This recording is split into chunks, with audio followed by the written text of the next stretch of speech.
So this is another episode of Hiring Data Talks. Today I'm sitting with Wijnand Karsens. He started website developing almost 20 years ago. Then you developed more as a software developer and you made games. I also read that your Yeah, goals for this year are to organize a villa in Bali for AI hackers and entrepreneurs, make an that's AI correct. clone of yourself, and make ChatGPT accessible for many more businesses around the world. So Yep. before we get into that, the subject for today is to talk about ChatGPT and what we can do with it. But let's start with your goals for this year. Can you tell me a little bit why you chose them and if Yeah. At the end of last year, end of 2022, of course, ChatGPT came out, and that changed a lot in my direction because I was already working on a framework, kind of for software development. But then I saw that this thing is so transformational in the AI industry. I thought that yeah, it would be a good moment to start with AI. Because of course I have a background in AI, but I've never really been all in on it, and that's why I chose 2023 is going to be my year of AI, that I will really go all in on that. And also, so the villa in Bali, we're trying to organize that because we want to bring a group of people together that also like AI as much as I do, and the others we organize it with. And yeah, so and the last one, the clone, well, that's probably more a bit long term, but maybe I'll get something at by the end of this year that will look like a little bit like me, like a chatbot that talks like me. That will be cool. Of course, if you can make a chatbot that talks like me, then I can make a chatbot that talks like anyone, as long as you have enough data. So that's I think a very interesting application. we talked already before and you talked about Gen AI. I Yeah, think ChatGPT is a part of this. Can you tell me a little bit about what is Gen AI and how is this going to change everything? yeah. So Gen AI or generative AI is kind of a new buzzword. I feel that a lot of people are using, and it kind of means that there's a lot of AI models now that can not only classify, like the models that have been there for the last decades, but can also generate new things in a creative way. So this is kind of new. It has been there for a while, but it is really getting good now. And among other things, you have of course GPTs like ChatGPT and GPT-3. Those are large language models, but you also have other transformers. For example, speech or text to speech. That's also kind of a generative model, I would say, and also text to image. For example, stable diffusion. You can also generate images with that based on a text input. And how is this going to change our way of living? I feel that actually Gen AI is maybe still only a small part of the bigger AI landscape that's developing now. And I prefer more the word transformer AI, I would say, because you're actually transforming a piece of information into something else. And it can do so in a very creative way, and it can create new things. I think it's going to change a lot because previously we would have needed to do that manually by like cognitive work, like by, for example, if you want to make some art, you have to really put your brush in the paint for hours and hours. And if you want to write a blog, you would really need to write every letter of it. But now with generative AI, it can make our lives much more efficient if you know how to use it. So everybody will get like a personal assistant. Well, that's probably going to happen in the coming years, and I think there's already some examples there are already companies working on that. But in the beginning, I think there will be small mundane tasks that can be automated more and more. But in the long run, these systems will become more and more autonomous and will really understand us better also. And that's where the large language models come in, like ChatGPT. So in what ways do you think that ChatGPT 3 allows for greater innovation in your projects? Well, the way we are using GPT GPT-3, for example, but also ChatGPT, is we're doing programmatic knowledge transformation, is what I call it. So it is not just a chatbot where you have input and output, and where the human has to fill in a question or fill in a prompt every time and then get a result.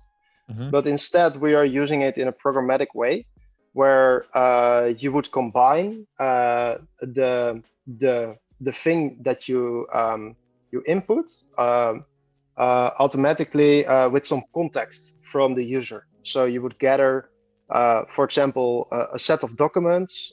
Maybe, for example, you have some audio recordings that you transcribed about meetings, or maybe even podcasts, for example. That's a cool example as well, I think. And then you would be able to programmatically transform those things, those knowledge, those podcasts, right? They are knowledge, and you would transform them into something better, automated in an automatic way. And that's how we are using GPT-3 now, and also ChatGPT. And I think it's a really interesting way to make programs now. So for ChatGPT could help, or GPT-3 could help this podcast by automating it with subtitles and also making a transcript and maybe turning it even into a newsletter or in posts in LinkedIn, or cut it up. Would it even be able to edit it? Maybe even that. There's already a lot of startups working on that kind of things. And I think a podcast is one of the most interesting ways to actually communicate knowledge with each other, because you're actually having a long form conversation, right, about some intellectual topic. And I think that that's a really good source for creating more things like short form content, like social media posts. And what I'm seeing now with our early results of experimenting with GPT-3 and ChatGPT is that from things like podcasts, you can create a lot more than just the podcast. You can, for example, get all the most, a summary. You can get the most interesting things that were said. You can also turn it into a blog, because it's kind of spoken text, but you can turn it into professionally written text. There's a lot of transformations you can do on the transcript of a podcast. Yeah, you see, many people are using ChatGPT, and it also in the content that's being created right now, you sometimes recognize, oh, this is ChatGPT, because a lot of the times it's really nice, a nice flow of the conversation, but not in the total. It's not really that interesting to read. It doesn't give that much new insights. Do you see any limitations at this point? There's definitely limitations, but the thing that you're saying, I think, about that it's maybe not that interesting, it is maybe because it mostly generates in the current way people are using it, because they give a very short prompt and they get a very long answer. But I think if you use it with your own context, with your own documents, for example, with your own podcast that you have talked about yourself for an hour, then you can get and then just do transformations. Then it's also not that detectable that it's ChatGPT, but it is also more your own.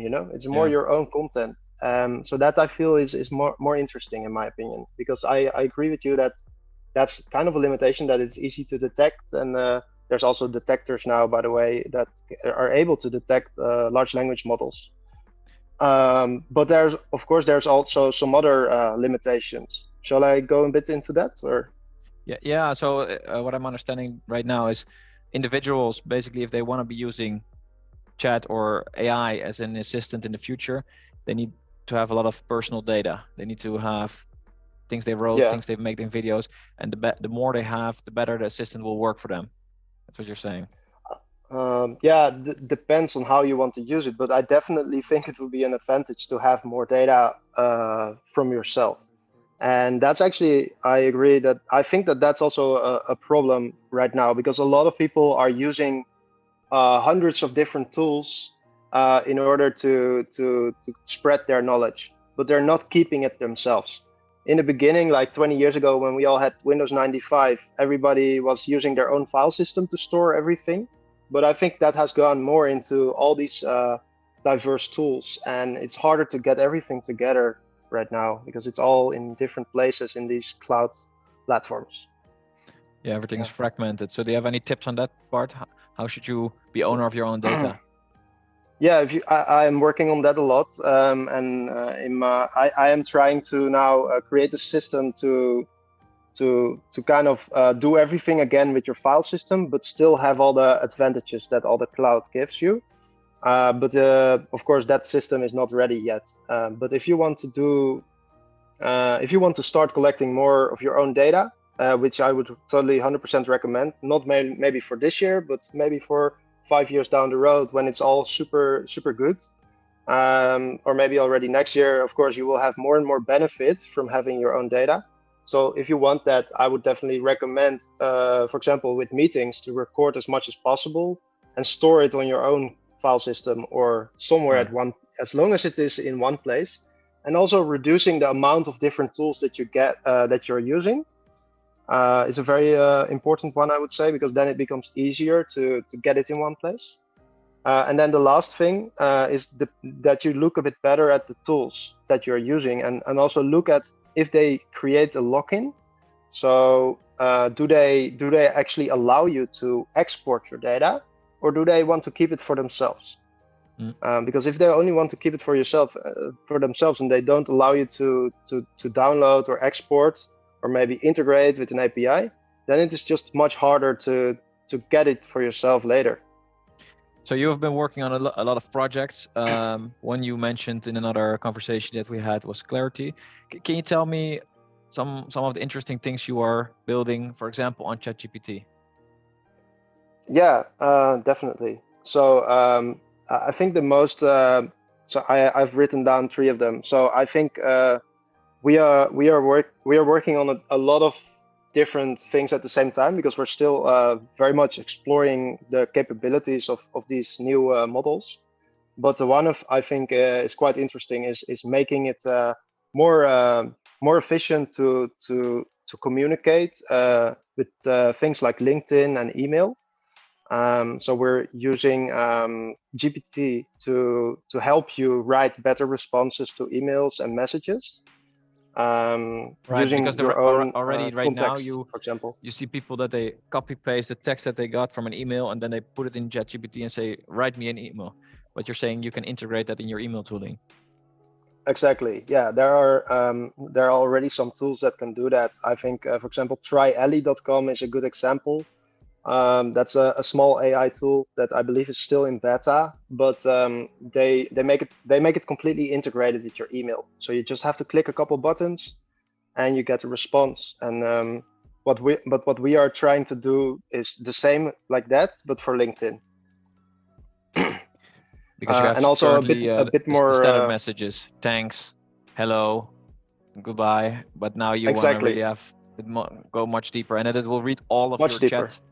So it will read your messages that you send to other people as well, and the current conversation. Yeah. Okay, and then it will make a perfect response.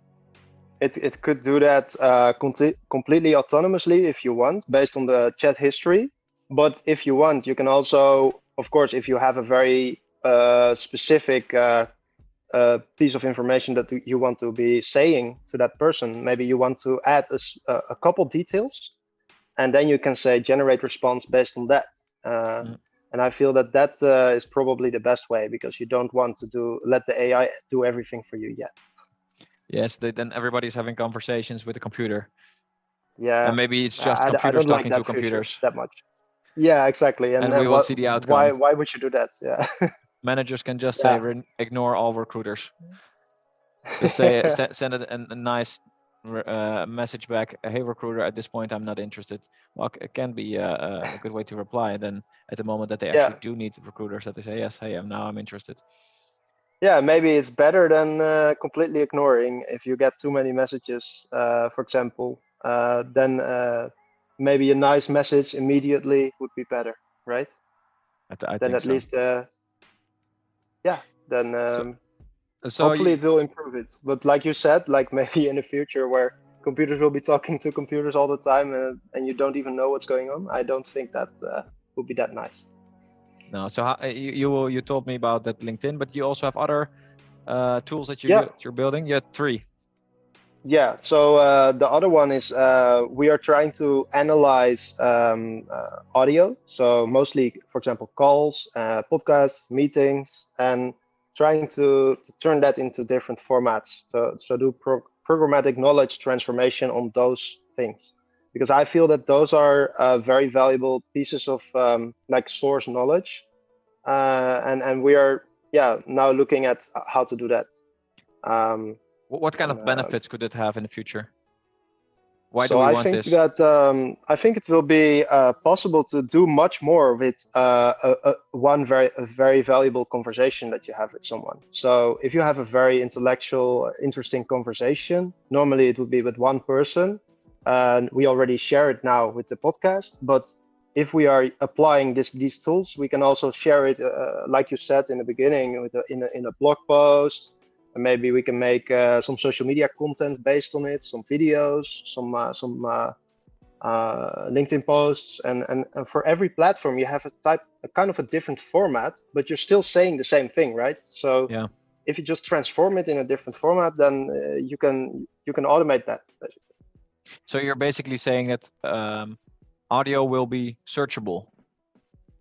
That's also possible. Yeah, yeah. We are transcribing it, and the transcription is amazing. It But especially in English, especially with high quality audio, it almost has no mistakes. so the transcribing still goes to text, right? Yeah, transcribing. So that's the first step indeed. So you have an audio recording, you turn it into text, and that's the raw transcription. The Okay. only thing it changes from that is that it removes the and that kind of thing. So it improves it a little bit already. But after that, you would have a second step where you apply a GPT model on it in order to clean it up further. Yeah. I can imagine that this is great for sales, for example, or for many other occupations where you call a lot. So for Yeah, sales, if all of my calls will be registered and notes would be automatically be made, that would be amazing. Like, because next time you will call and just, or you can even remember something you talked about and just search it, or ask ChatGPT, yeah, hey, can you look back? definitely. Who was that guy that I talked about planets or whatever you're talking about? And then it will find you that information. Right now, it's too. Exactly. Uh, So yeah, we're still very limited now with videos because or audio, because now you would have to do a lot of steps in order to transcribe it and then search file by file, for example. But I'm also working on the analyzing part. So you would have basically an AI. Maybe it will be done already this year a little bit, but maybe next year, where you could just ask a question to your own knowledge base. So you would have a would have you would have a Google for your own files, for your own knowledge and your own meetings, your own documents, everything. You can a- ask. It will work the same in a similar way than like ChatGPT does. and how do you build stuff with Gen AI? So we are using full stack TypeScript as a programming language. And I think the most important consideration if you want to build things, for example, if you're a startup now that wants to do cool things with Gen AI or transformative AI, maybe, I think the most important choice you have to make is which models are you going to be using. And there's a lot of things you have to take into consideration to do that. But I feel like GPT-3 is a really good one right now, but it also depends a lot on your use case. You can also you should also probably make a choice. Do you want to use third-party APIs to do all the work, or do you want to run it on people's machine locally? because some of these models actually also can run on your own infrastructure as a company. But now, for example, with GPT-3, you can only run it in the cloud with OpenAI and Azure later. Yeah, that's decentralized versus centralized AI, and I Exactly. guess especially on privacy concerns that might be of interest It's a for a lot very of companies. important consideration indeed. Like if you have a use case where you want all the data, where you're working with sensitive data, then you want it to be more either on your own infrastructure or maybe even all the way down locally at the user's computer or server. Okay. Instead of having it all in the cloud. Yeah. How do you envision GPT-3 evolving and improving in the future? Well, GPT-3 by itself will probably not change a lot anymore, but of course the successors of it, for example, ChatGPT is a successor of GPT or GPT-3. That one will probably become available as an API.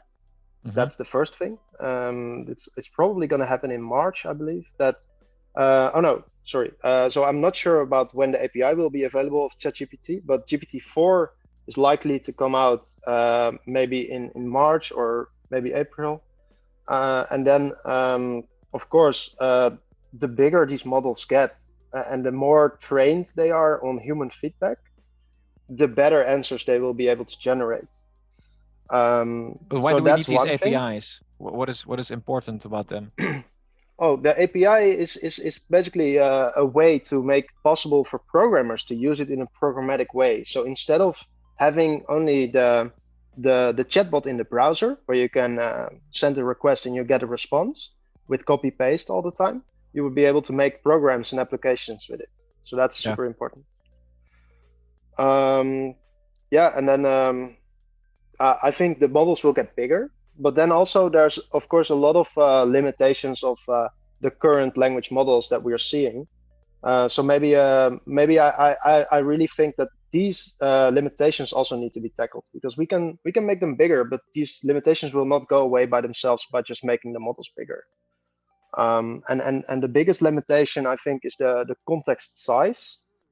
So you cannot ask ChatGPT to answer a question about an entire book that you provided, because it's just too big of a request, and it doesn't really tend to work that well after about 3,000 words. Then the answers become worse.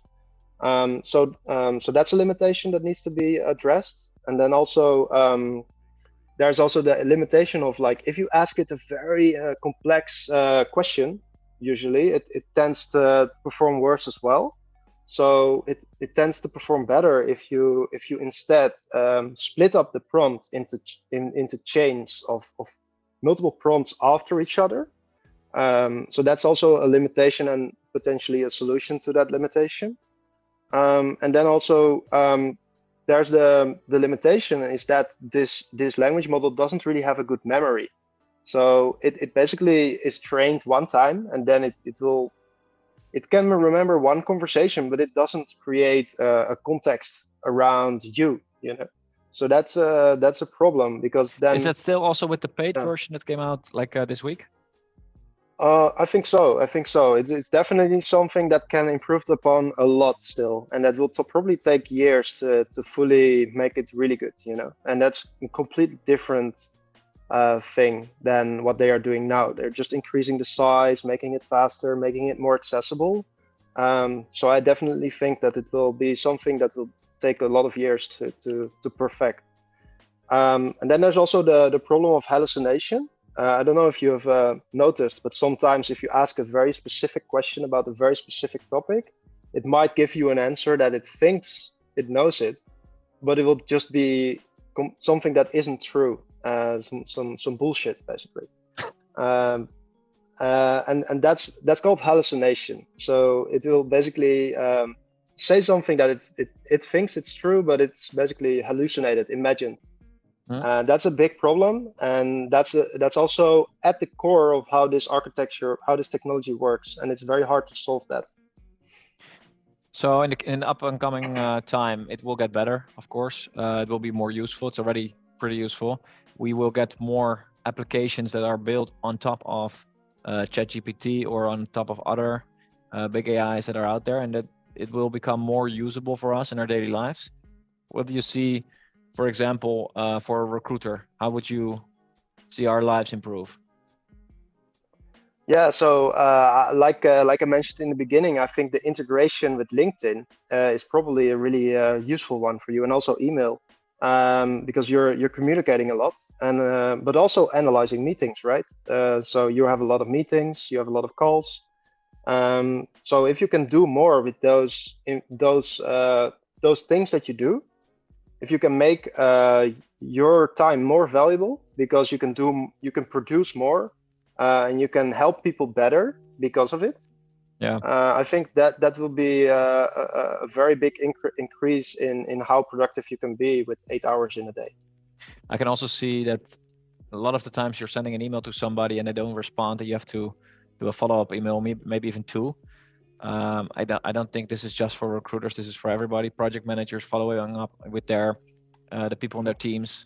Hey, how are you doing? Give me an update. And I think AI can help you in this part as well. Like really tracking who Yeah, did respond, who didn't respond, and just tell yeah, tell the computer, hey, we want to have everybody who didn't respond. They need to get an email about this, this, and this.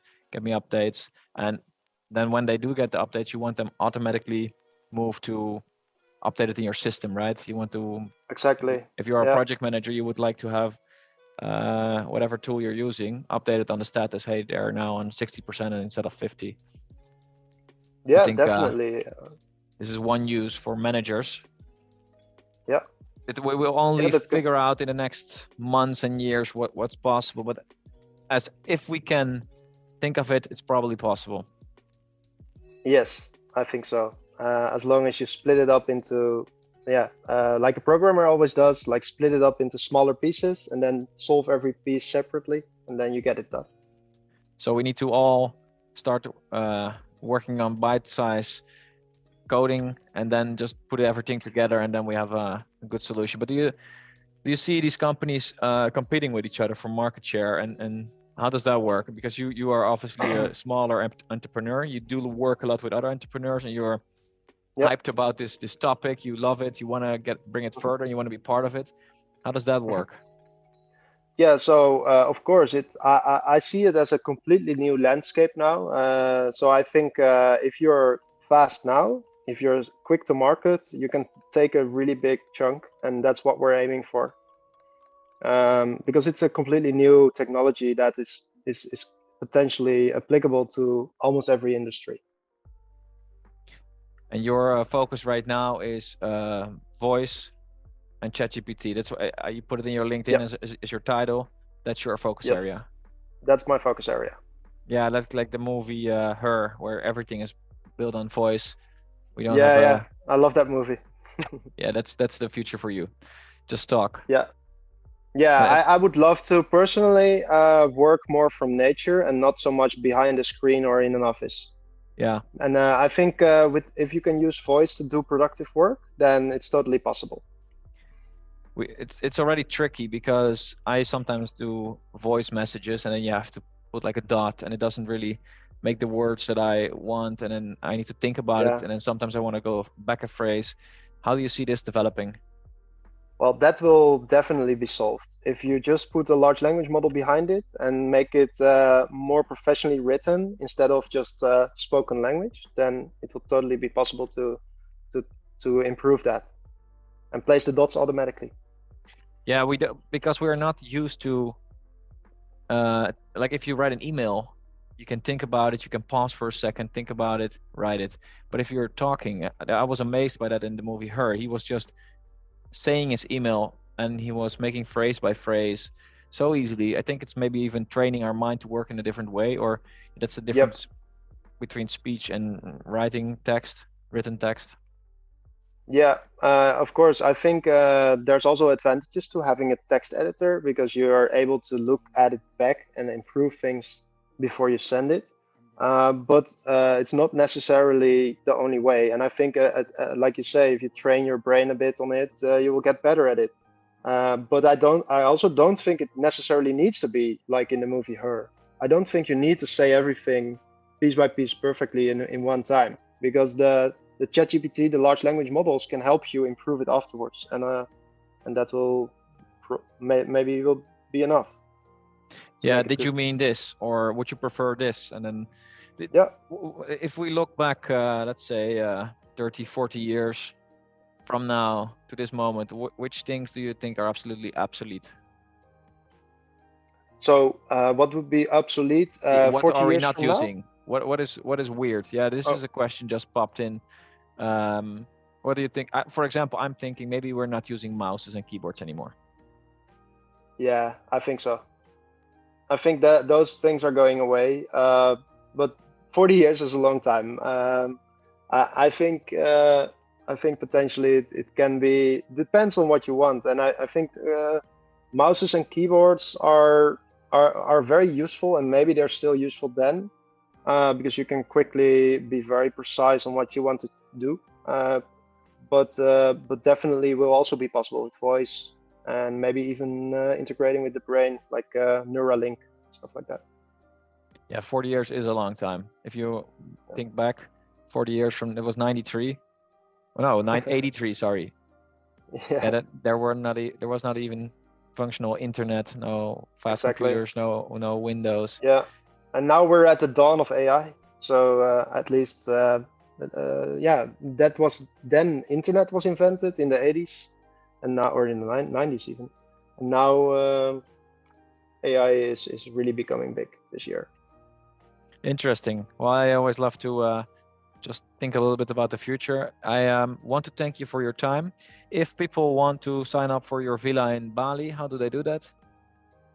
You can go to codefrombali.com, and there will be some information there, and a button to, or an email to, yeah, a place where you can sign up.